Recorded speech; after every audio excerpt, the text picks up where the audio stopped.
आप देख रहे हैं कि 9 Bharat Bihar Jharkhand digital. Group editor Atish Raj ने एक इंटरव्यू के दौरान कई सवालों को लेकर बात की। क्या मतलब कितने सड़क का निरीक्षण किए हैं, आगे क्या रणनीति है और क्या क्या बनने वाला आपके क्षेत्र में? देखिए, मेरा मानना है कि सर्वप्रथम आपके दर्शकों को मेरा प्रणाम।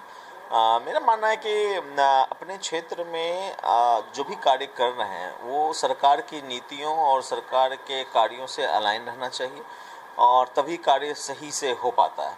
तो उसी दिशा में हमने अभी पिछले दिनों सब जगह जा कर के लगभग अपने 3 पूर्ण प्रखंड और एक प्रखंड का जो 2 पंचायत हमारे विधानसभा में आता है उसमें जाकर के 46 रोड का निरीक्षण, सड़क का निरीक्षण और 2 पुल का निरीक्षण जो कि हमारे बूढ़ी गंडक नदी पे बन रहा है, उसके निरीक्षण करने का काम किया। इसके बाद लगभग 8 और नव निर्माण होने वाले जो सड़कें हैं उसके लिए विभाग में कागज़ दिया हुआ है और अपेक्षा है कि वह भी देर से देर स्वीकृत हो जाएगी। तो जहाँ तक सड़कों की बात है तो ये सड़कों का था। इसके बाद जैसा कि आप सबको पता है कि हमारे दोनों डिग्री कॉलेज स्वीकृत हो गए हैं, तो डिग्री कॉलेज बनने का काम थोड़े समय में शुरू होगा, लेकिन उससे पूर्व अभी टेम्प्रोरी रूप से जो डिग्री कॉलेज है वो चालू होने के लिए जुलाई महीना, मतलब कभी भी किसी भी दिन उसका उद्घाटन हो सकता है। उपकारावास एक वो भी स्वीकृत हो चुका है, एक सब्जी मंडी बनाने का कार्य किया था वो भी स्वीकृत हो चुका है। तो ये सारे कार्य हमने अपने क्षेत्र में लाने का प्रयास किया है। और इसके बाद बहुत सारी चीज़ें होती है जो कि ऑलरेडी है, लेकिन उसमें रेगुलर मेंटेनेंस और रेगुलर चीज़ों को देखना होता है।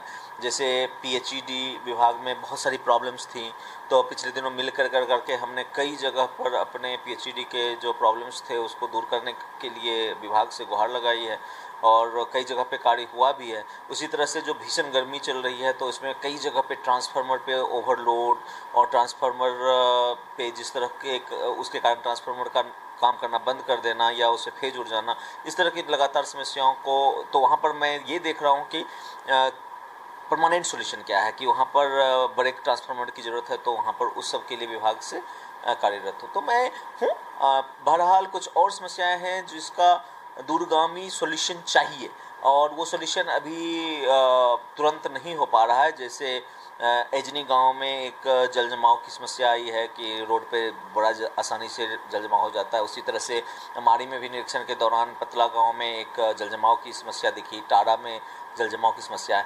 लेकिन ये कई सारी समस्याएं सामाजिक अचेतना के कारण भी है। मैं समाज के अपने क्षेत्रवासियों को से गुहार भी लगाता हूँ कि आपको संजीदगी रखनी पड़ेगी।